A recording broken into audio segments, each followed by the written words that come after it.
Hey, I'm 2Jake. This is actually my first YouTube video, so I'm excited to finally get started. I always loved building in Minecraft, and I figured out why not share what I create with y'all. I'm still getting the hang of things, but I'm hoping to post more builds, maybe some tutorials, and just have fun with it. If you enjoyed this video, stick around. I'd love to hear what you think, and maybe even get some ideas for the future.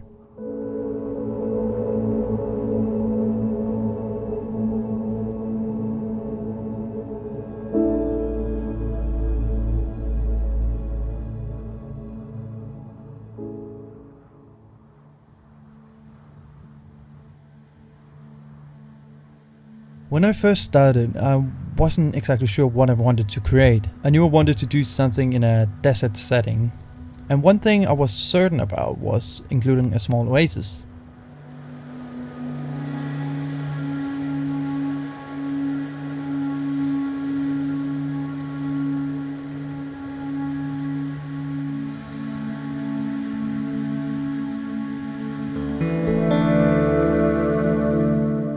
Before we begin, I'm just gonna give credits to ChaosOlymp. I think you pronounce it like that. He made all the palm trees. I do not know how to make palm trees, or trees in general, in Minecraft, so all the credits to him.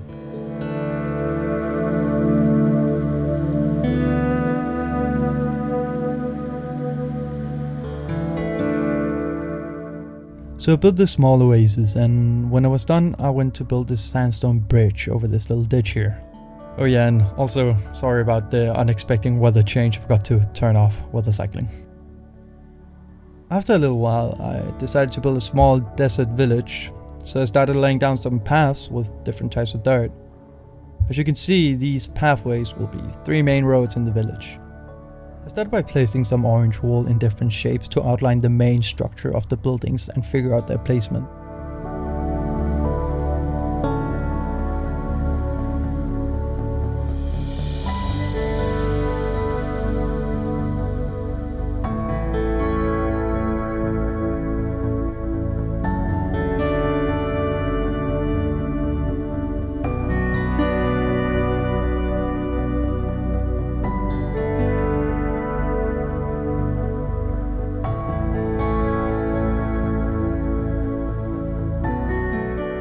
I love villages with a lot of little pathways winding between the houses, almost like a maze, so I'm aiming to incorporate that design into this build. I also want to add some lore or history to this village, and one of my friends came up with this cool idea. Long ago, a tribe called the Sunseekers wandered the Rakara desert, guided by legends of a hidden oasis blessed by the sun goddess, Solara. Following a vision from the seer, they discovered a lush oasis shimmering with divine light. Seeing this as Solara's gift, the Sunseekers founded Solara's rest around the oasis. They built their village from surrounding sandstone and celebrated. The village thrived, becoming a symbol of hope and divine favor in the desert. I think the story really aligns with the vision I have for this build. As you can see, I've also started building a rough sketch for each house to figure out the heights and shapes. As you might have guessed, there won't be any copy pasting here. Each house will have their own unique design and custom interior. And trust me, it's more challenging than it sounds. This whole build took me at least 1 week, if not longer.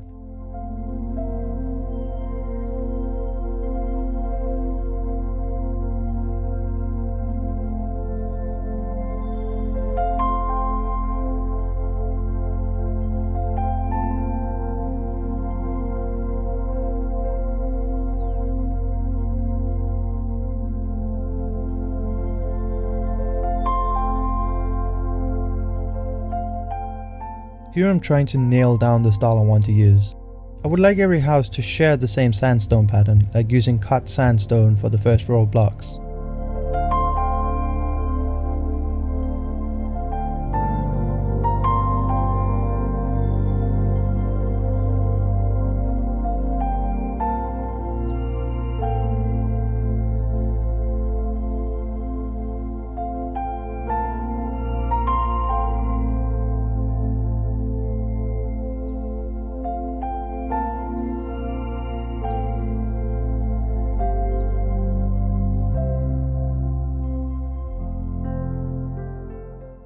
After some trial and error, I think I found a pattern that works well. Now it's time to build the rest of the houses and buildings, though I won't go into details on each house unless there's something unique about it.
I'm focusing on packing as much detail as possible to make it feel like the village is really cramped, almost as if the houses were built on top of each other. I'm also trying to add plenty of greenery to bring some pops of color.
At this point I was beginning to be a bit tired of building houses, so I chose to build a wall around the whole village.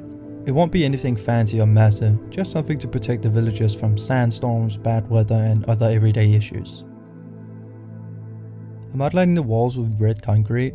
I want it to be wide but not too wide, so I settled on 4 blocks.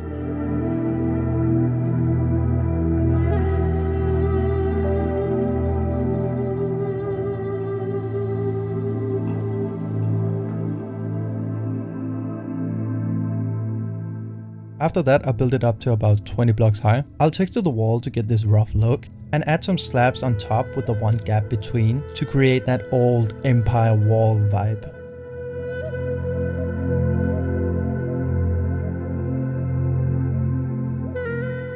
I decided to add an entrance to the village in the wall. This meant I had to move the bridge I built earlier slightly to the side so it would add up or line up with the new entrance. I also decided to add a little water stream running through the nicely curved ditch. I thought it would make sense to have an underground water source that starts at one end and creates a stream all the way down to the village.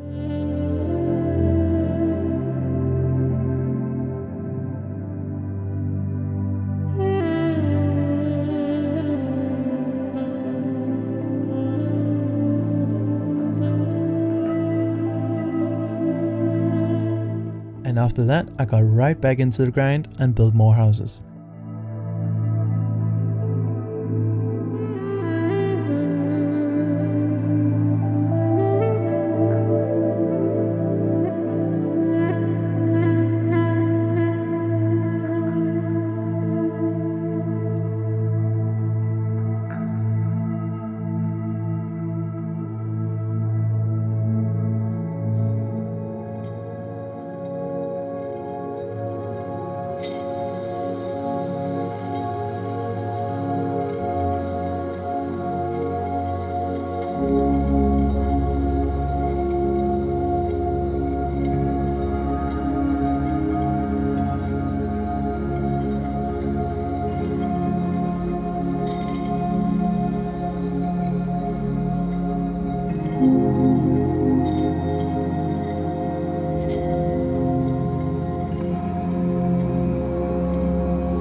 Alright, so you guys might have noticed that the footage got cut, and there's a lot more buildings that has been built and trees that have been placed. Unfortunately, 3 of my video files got corrupted, and I'm so sorry about that. But let me show you what I've been building so far. I added some trees, built 2 buildings here in the middle, and I got about halfway through these 4 houses.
I was thinking of maybe recording in first person too, so we could mix between POV and third person building in the future. If you like that idea, please let me know in the comments, and while you're down there, why don't you give this video a like? It would mean the world to me.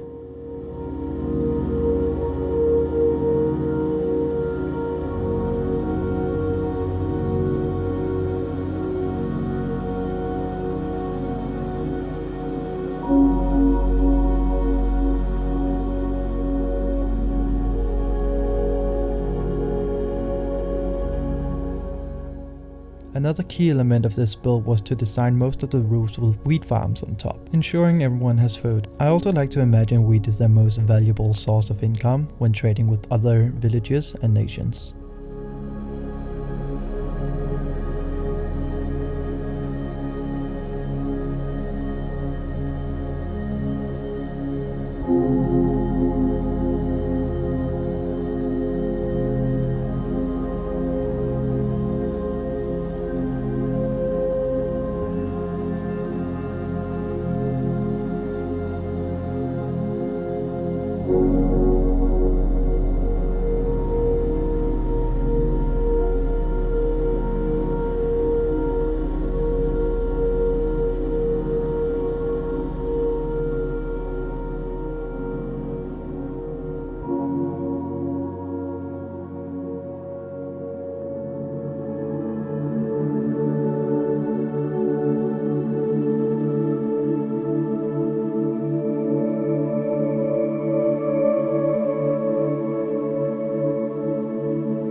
Here you can see me working on some dead trees. It was a bit tricky to get right, but I'm happy how they turned out.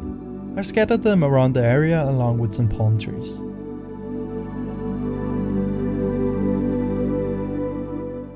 After that, I did some ground texturing, adding dirt blocks and a few other details. Even though the village is looking great, I felt it needed some more detail on the main pathways. So I built a few things to add, like a horse wagon, a sand crusher, and some market tents, and so on. I kept going until I had a good collection of items to place throughout the village.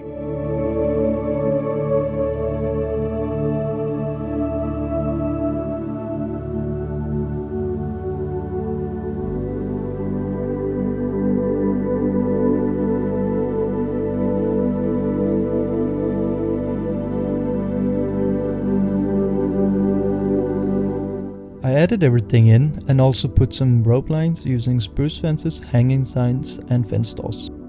I added banners to create the effect of little flags or clothes hanging out to dry.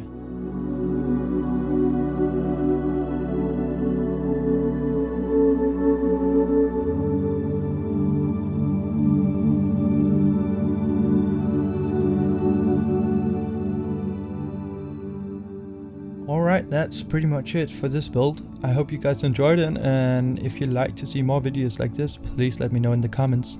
Now let's start the walkthrough.